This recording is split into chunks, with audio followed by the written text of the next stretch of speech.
Fin d'après-midi, un incendie fait rage dans le port de Beyrouth. Soudain,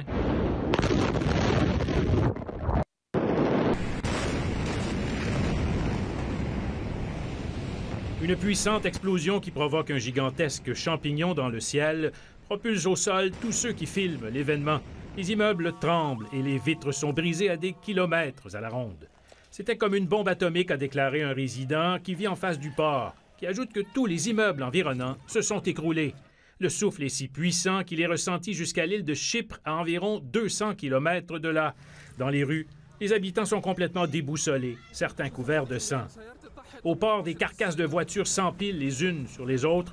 Les entrepôts au sol sont complètement détruits, véritable scène de désolation. Nous sommes allés voir après avoir entendu la première explosion, dit cet homme, mais la seconde déflagration a brisé les vitres devant moi. Cette femme affirme avoir entendu comme des feux d'artifice avant d'être propulsée dans les airs.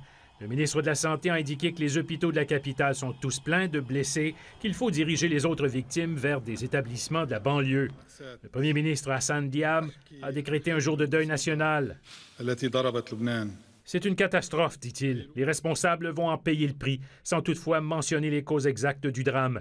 Le directeur de la Sûreté générale a indiqué que les explosions étaient peut-être dues à des matières explosives confisquées depuis des années et entreposées dans un entrepôt. Selon un témoin, c'était comme un tremblement de terre encore plus fort que l'explosion lors de l'assassinat de Rafik Hariri à Beyrouth le 14 février 2005, un attentat spectaculaire contre le convoi de l'ex-premier ministre. Et c'est justement vendredi qu'un tribunal spécial doit rendre son verdict dans le procès de 4 hommes, membres du puissant mouvement pro-iranien Hezbollah, accusés d'avoir participé à cet assassinat. On ignore s'il y a un lien entre les deux événements, mais le drame d'aujourd'hui vient s'ajouter à la détresse des Libanais. Leur pays connaît sa pire crise économique depuis des décennies. Sylvain Drapeau, TVA Nouvelles.